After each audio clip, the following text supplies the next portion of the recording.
We're ready to start this morning's program. So, besides welcoming you all on behalf of the Publishing Committee, I'd like to acknowledge the land here. So, I'd just like to say I wish to give welcome and acknowledgement to country. We, the Chinese Australian community, wish to acknowledge the traditional custodians of this land on which we work and live, and recognise their continuing connection to this land, water and community. And we pay respect to their elders, past, present and future, to the Indigenous, Aborigines and Torres Strait Islanders people.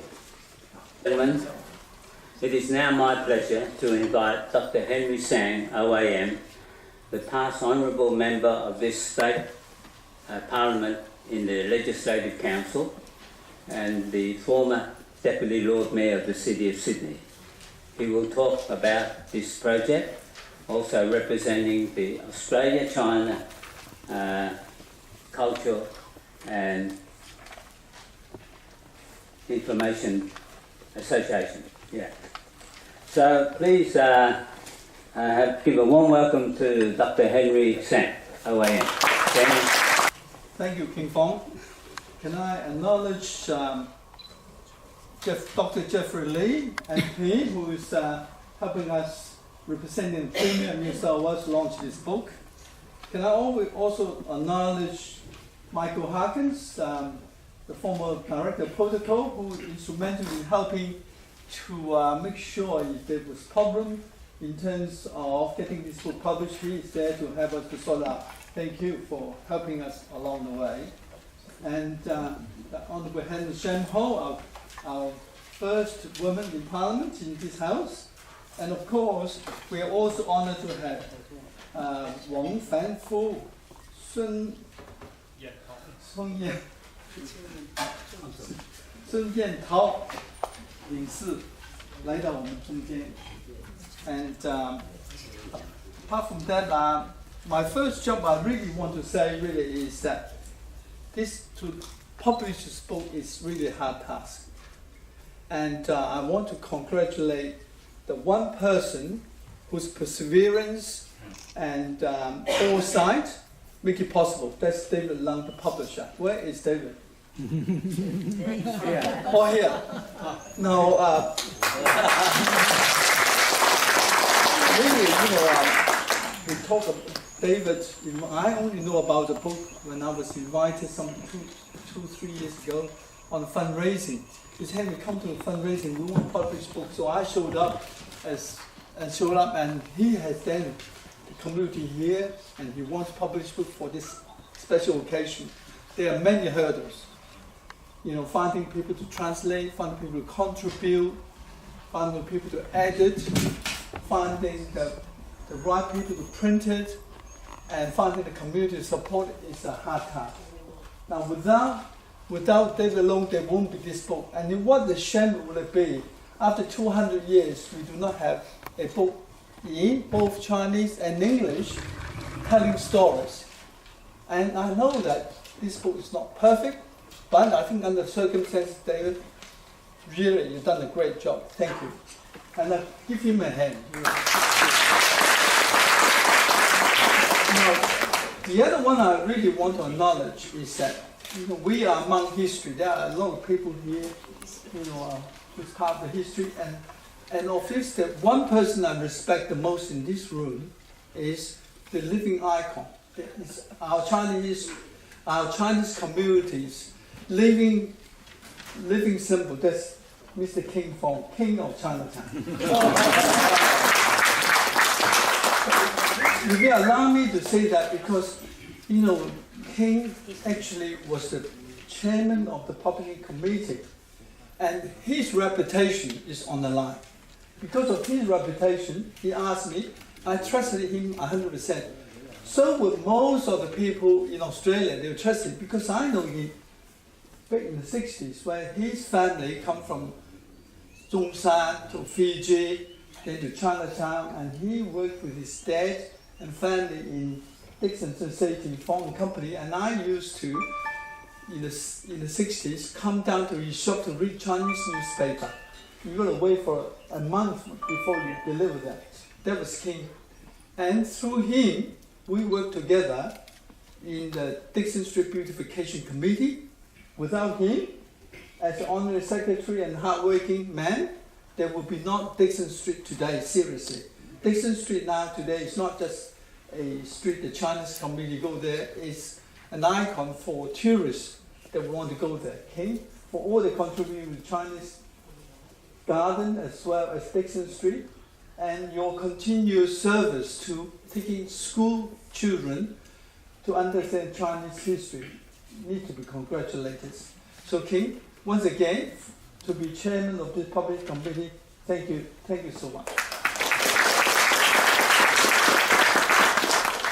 And now, if you allow me to mention these two gentlemen, I want to acknowledge too is that these two gentlemen helped me when we had to celebrate the City of Sydney's 150th sesquicentennial celebration, where the Queen, the current Queen of Australia, came to the city.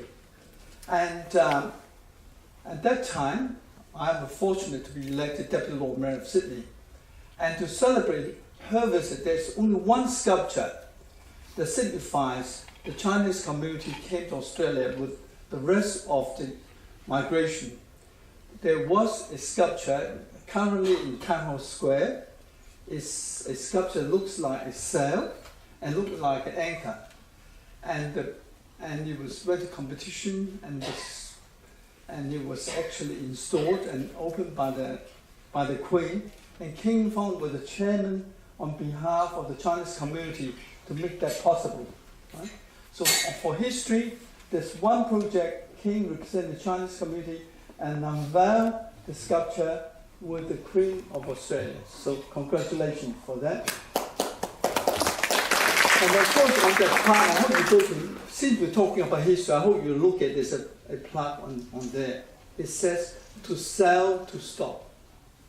And David Lung helped me to design the plaque, and in Chinese it said, 澳遊四海，以澳為家.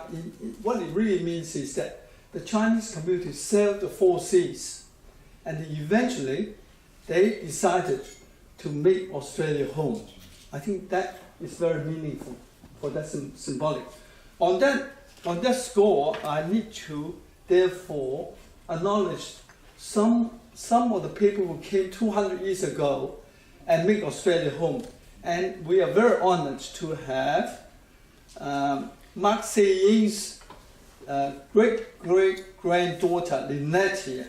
So can I acknowledge Lynette? And please, you know, her great-grandfather is the first official migrant to Kento Parramatta. This, of course, our Jeffrey Lee's, Dr. Jeffrey Lee's elected and settled. And look at what a handsome young woman she is. And Beautiful, not handsome. We can't say beautiful anymore, right? And can I also acknowledge May Kwon Dak's great grandson is Hayden. Hayden Rooks, who is also here. Of course, you know, May Kwon Dak, we are very proud of him. You know, he settled in Australia. He's probably the most respected Chinese Australian I can ever remember. Recognized both by the Chinese government and the Australian government. So that's very hard. You know, hard to have both governments thinking that you're a good bloke.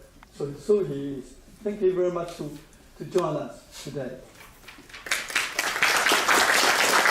Now, if I may also just acknowledge a couple of people who help us to make this publishing book possible, is that Cheryl Cummins, sisters here, Cheryl is not available.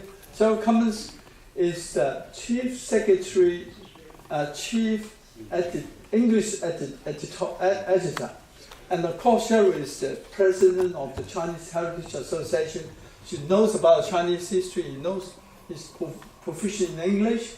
She read through every page, check every word, check every photograph, make sure all the reference done. So, can you please pass to your sister that without her help, it's not possible. And Michael Leung, where's Michael? Michael's here. Michael, please stand up. Yeah. Michael, thank you. Michael, of course, is an engineer. He went to university in New South Wales, but in his spare time, he helped us to make sure that English submission is translated into Chinese. That's a big job, right?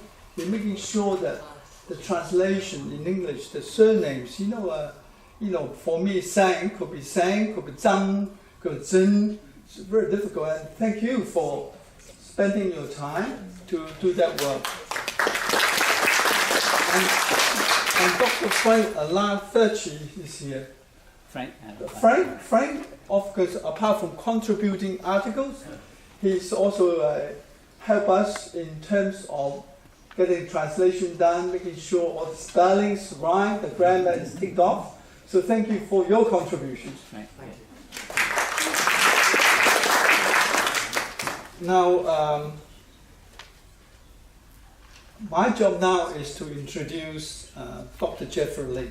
Of course, you all know that he's elected, some 8 years ago, and he holds a very important position as Permanent Secretary Premier.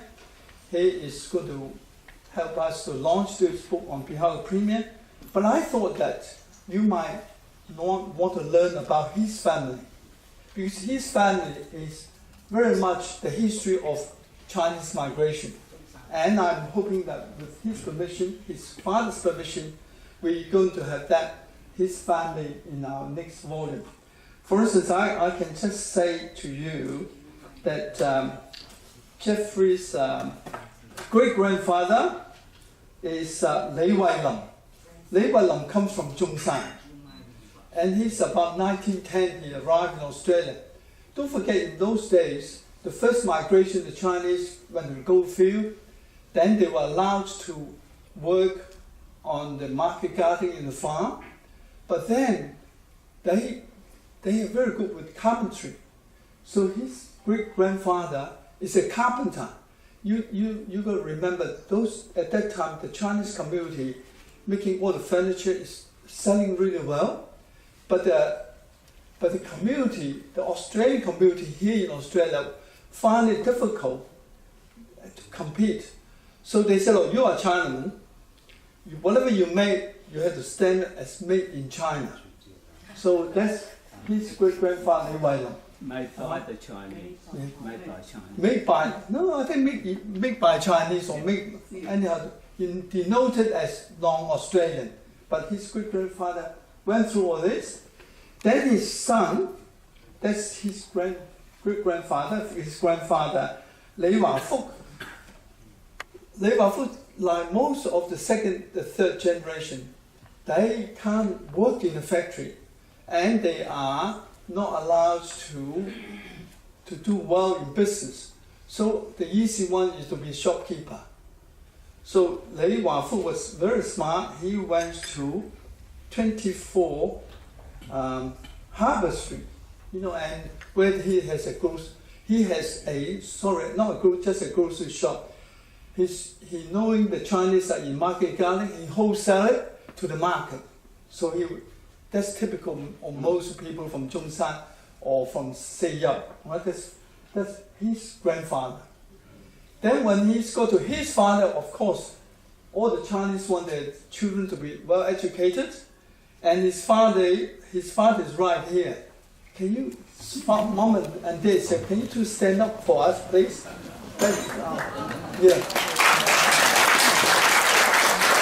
And Bill is, of course, he doesn't like my children. I don't want to work in the shop. I don't want in the garden. I don't want in the factory.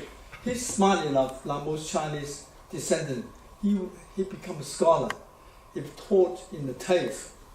But apart from that, more importantly, he actually, all his years, he's like me, we are all, Return Services League members, and I'm very proud that he's wearing the RSL tag, because he for many years served, in army, in the capacity all these years. So the Chinese, in their loyalty, also serve in the army. I think that's congratulations to your dad. But I would say that Lei Wai Lam, in 1910, will be very proud of his great-grandson, Dr. Jeffrey Lee. For instance, you want your great-grandson to be a scholar, better than his grandson. So his dad just got a degree, but he's got a Bachelor of Science, Science, but then he's got an MBA, not from any university, but Macquarie University. That school in MBA is top in the world, I think. Oh, yeah, number one. My son, definitely number one, because my son's got an MBA from the same university. But getting an MBA is easy, but getting a PhD is really hard. So he's a real doctor. Well, mine is only just, honor. He is the Associate Dean of Western Sydney, and that is really academically very, really high and so on. I'm only an honorary professor. I'm, again, not real, but you're real. He's a real scholar. But apart from that, I think, apart from just all that, is, there's something really hard. You can be good academic, but you may not be good in business. But Dr. Jeffrey Lee was very good in business. In fact, he has won an award for small business. And he's, of course, an expert in how to manage small business. So he's good scholar, he's good business, he could write pedigree, because his maternal grandmother come from Scotland and England. So he's got the best of both worlds, the right gene. No wonder he is the parliamentary secretary, assistant premier in multiculturalism and Western Sydney. So without further ado, can I give you the very special Dr. Jeffrey Lee.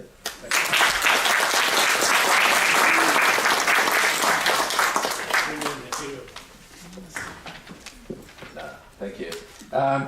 Well, thank you very much, Henry, for that.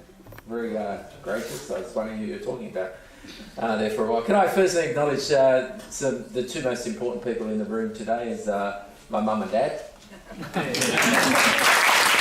And it's not often I get to say that. My mum's trying to say hi, but that's okay. I'm up here now, so I can say it. Can I also acknowledge the consul from the Chinese consulate? Thank you guys for coming along. You're great supporters of the Australian Chinese community, and obviously China and Australia are great friends, and there are no more important cultural or economic ties between Australia and China. We want to continue those great relations between New South Wales and the people-to-people relationships that are increasingly important.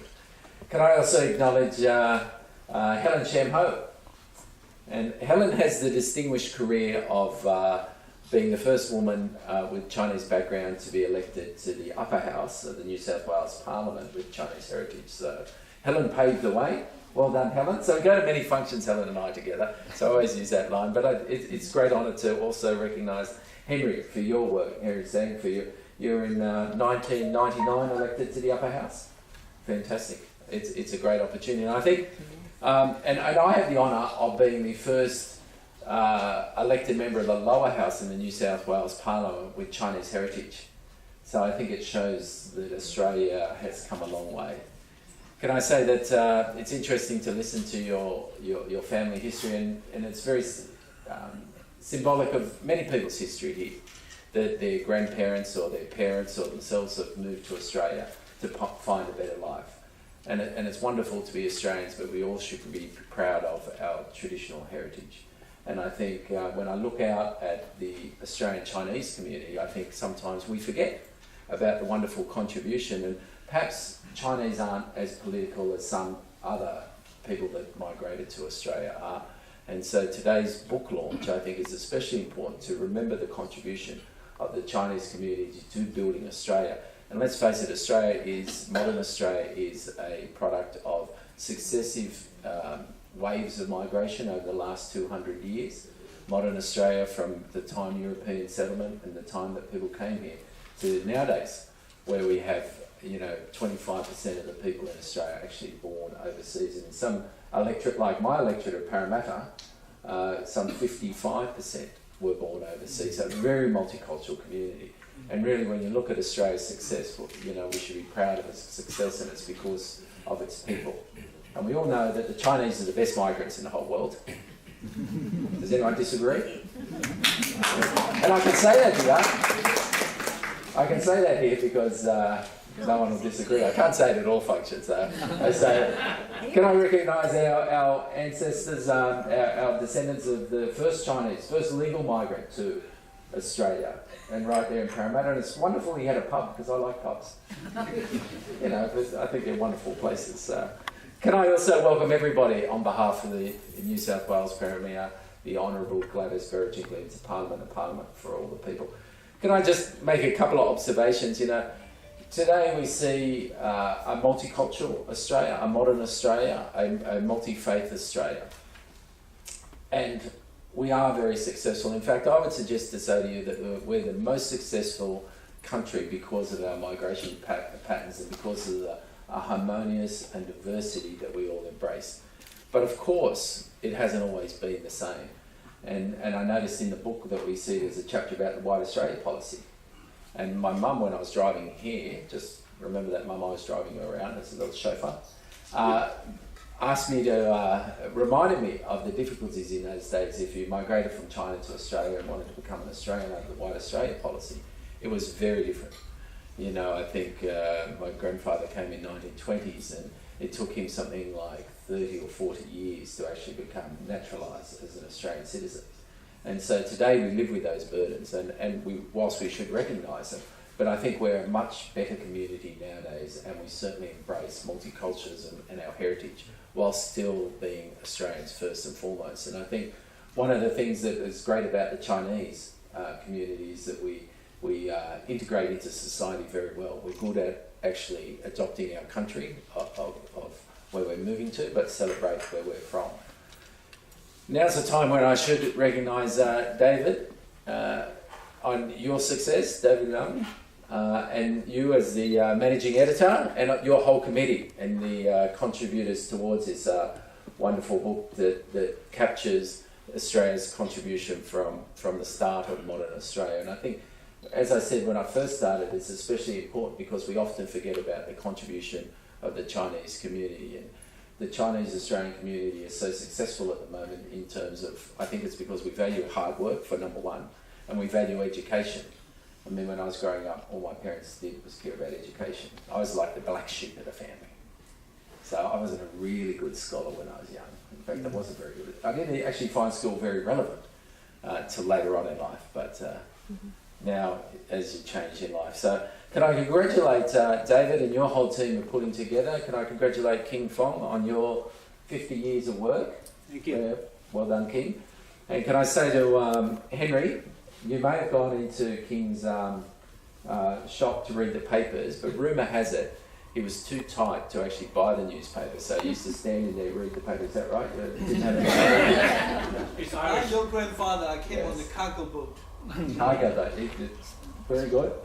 Yeah, very, very thrifty. I think Chinese are known for their thriftiness, and you proved that today, Henry. So it's wonderful. Wonderful to see you back in Parliament.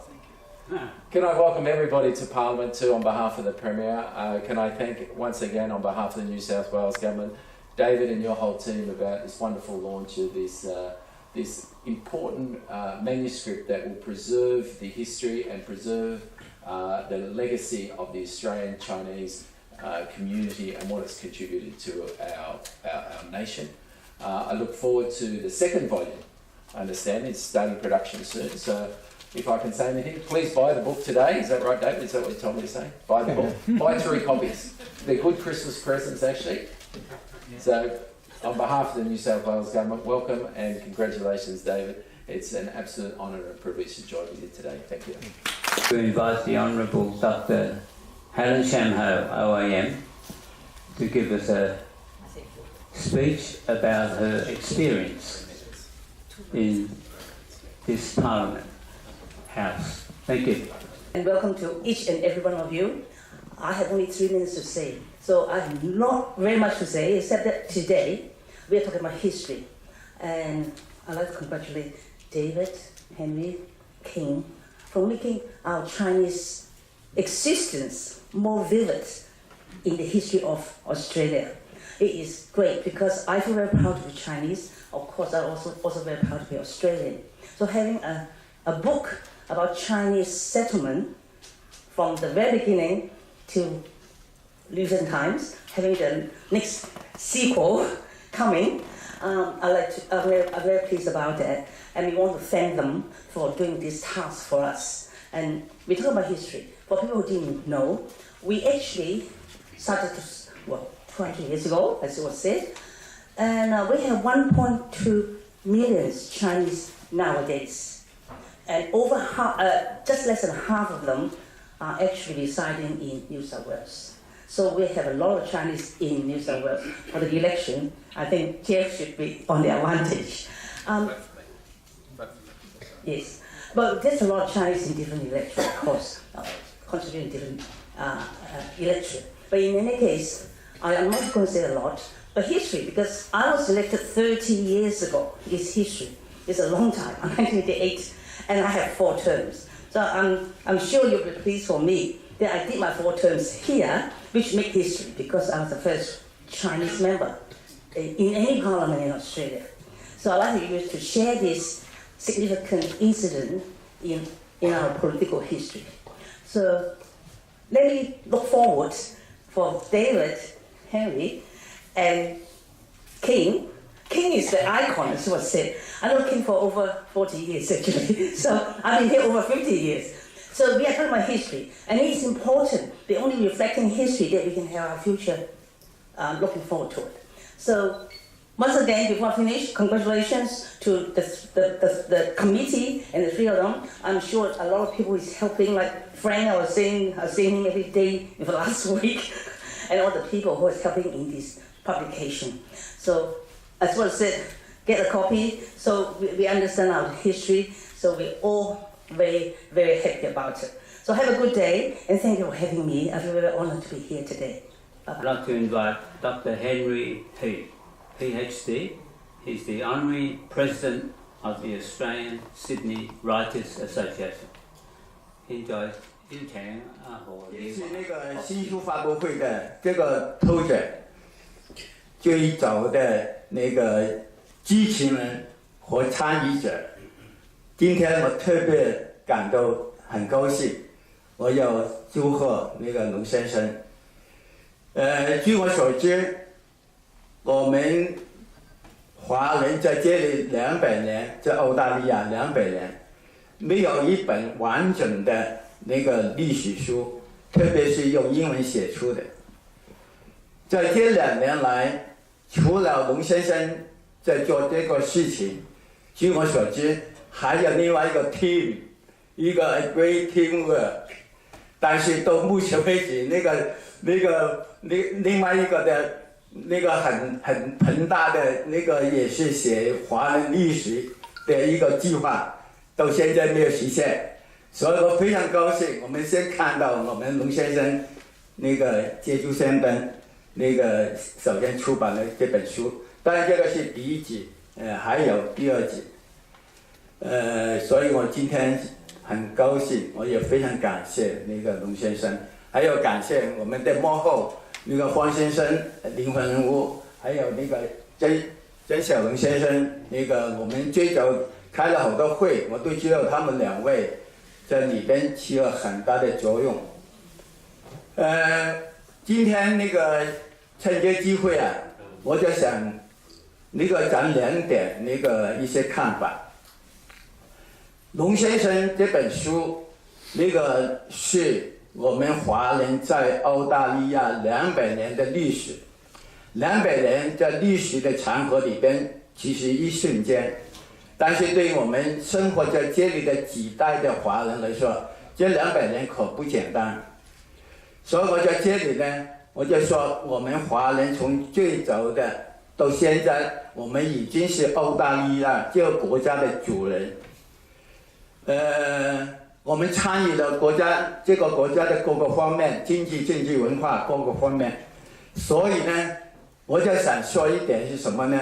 我们在座的华人，我们是澳大利亚的公民，我们不应该用那个华侨这个词来描写我们，这是非常不对的。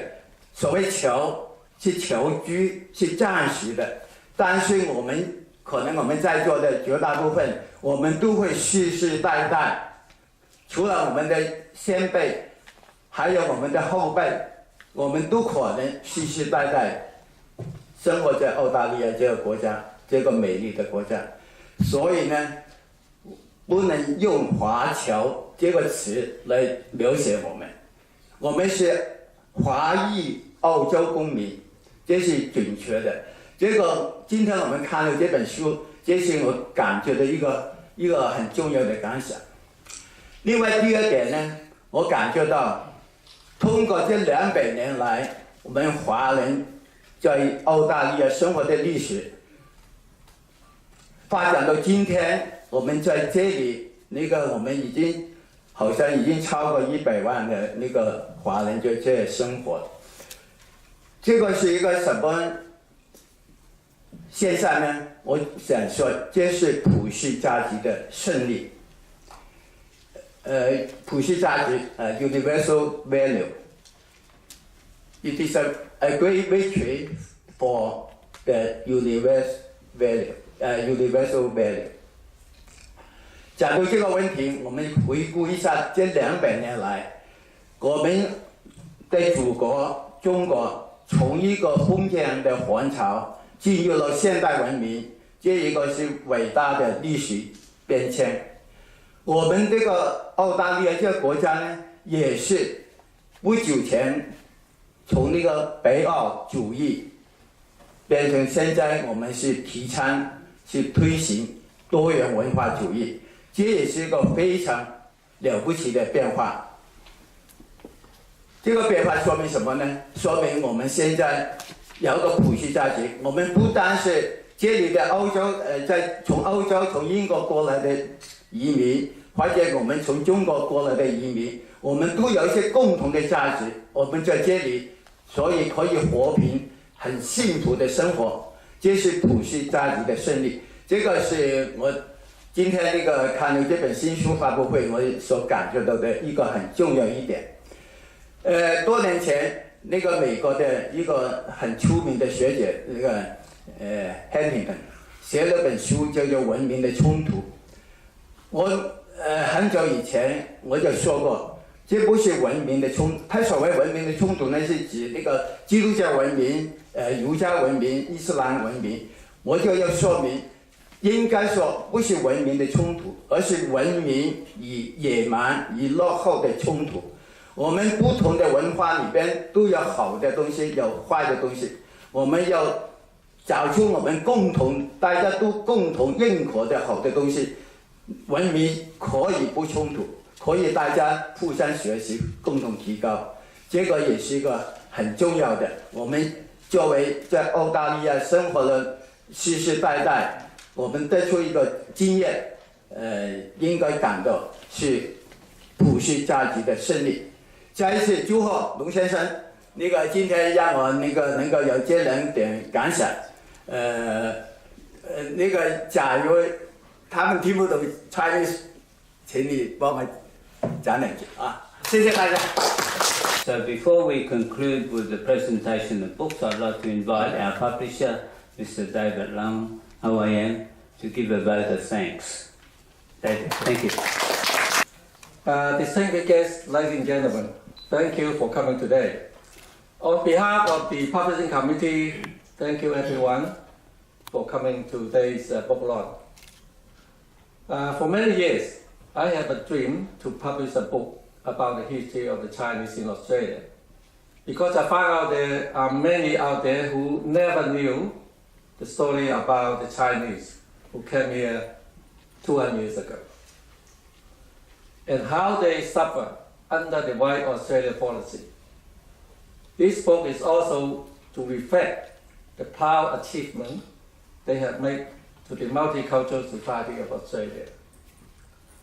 After 3.5 years' work of researching, writing, editing, and translating, today I have great pleasure in presenting to you the first volume of the Book of the Century, a comprehensive Chinese Australian history. There will be 3 more volumes coming. 2018 marks the 200th anniversary of the first Chinese migrant to Australia, Mr. Mak Sai Ying. And also this publication of the Chinese history book is the highlight of all the celebration activity happening this year in the Chinese community. First of all, I would like to give my heartfelt thanks to Mr. Michael Hagen of the Australian-China Friendship and Exchange Association for the financial support in the research work. I'm also thankful to the Australian China Friendship Society for granting the permission to reproduce the Chinese-Australian timeline history scroll in the book. In particular, color printing have brightened up the entire publication. And also special thanks to the editorial board, Chairman Honorable Dr. Henry Zhang, Professor Dr. Chang Guang, Professor Dr. Yi Chang Sen of the Sun Yat-sen University in Guangzhou.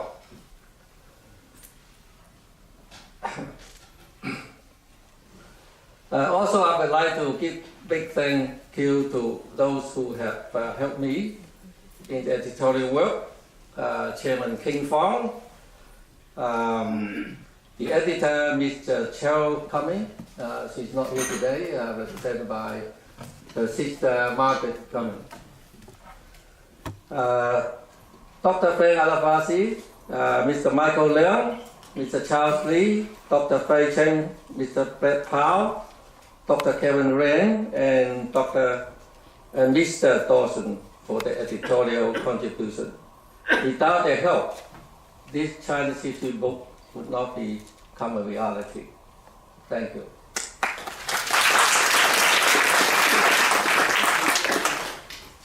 Also, I would like to give thanks to Dr. Jeff Lee, MP, and his secretary, Martha Manock, for arranging the venue for us here today.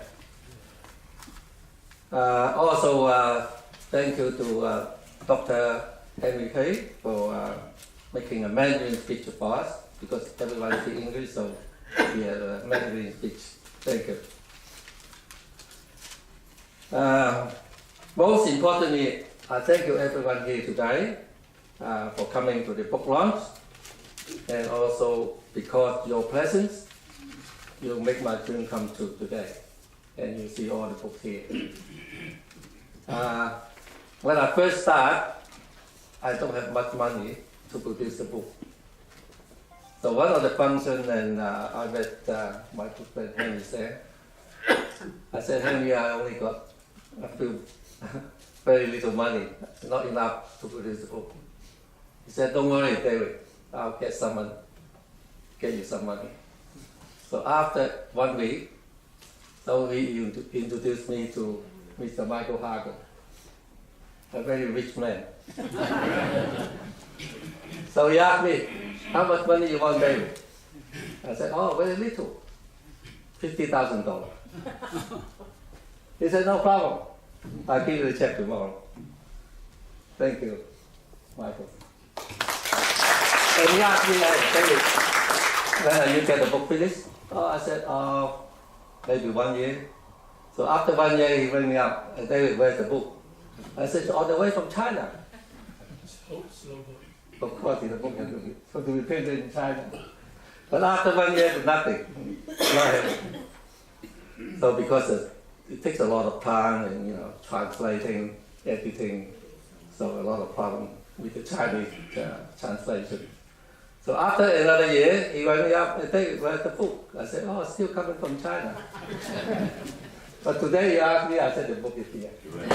Thank you very much.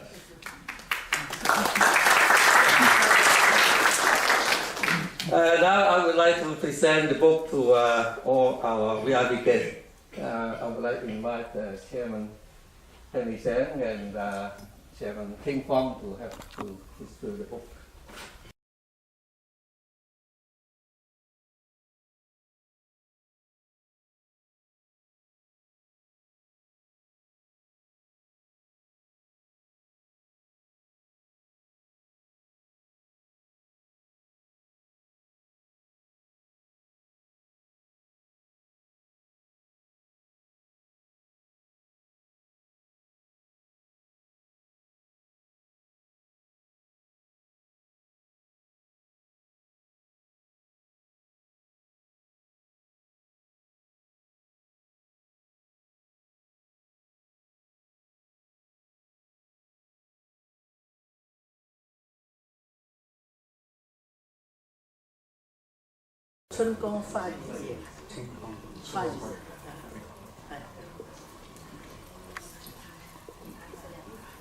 It's a very famous Chinese folk song and dance.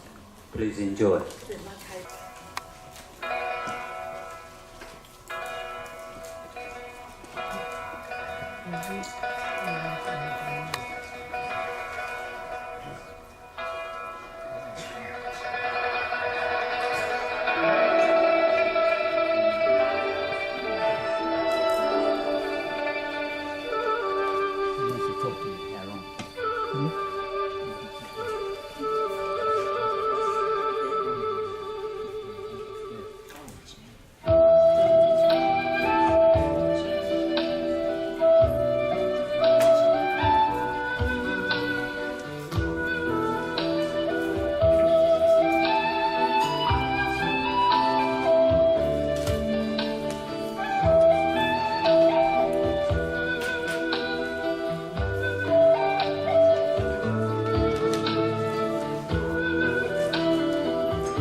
I'll sing out the name.